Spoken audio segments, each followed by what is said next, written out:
There's been a real range of workshops actually, just even in the last 3 months that I've been here, from things like badger surveying to bryophytes, like mosses and liverworts, and things like this today where we're out on the beach looking at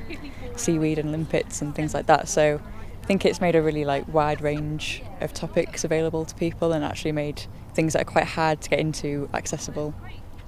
We've just come out onto the shore today, just to have a look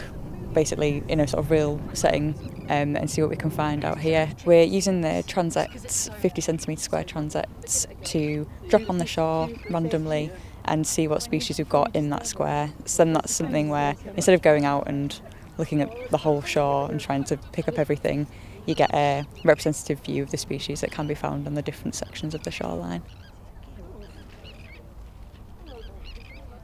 For the Black Devon Wetlands Survey Walk, we arranged to meet just at the entrance to the reserve, and the plan was to just walk along the new paths that have been created, look out for species that we can see along the paths and do a bit of sweep netting and introduce the surveying technique to people who are new to it, and also encourage volunteers that have been doing it for a while to share their experience basically. But each of these little panels represents a month of the year and a bird species that you'd potentially find in that month, and it's also got some of the kind of cultural and industrial heritage of the area. So you've got the bridges and some of the coal mines and the tower and things like that.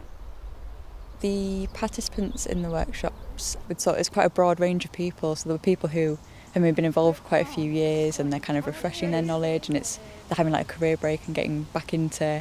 sort of conservation and surveying. And then there's people who just have no experience whatsoever and they've come along just to kind of learn a bit more about their local area and what is actually out there around them to make just walking on a weekend more interesting. So it's nice to have that professional and personal development aspect.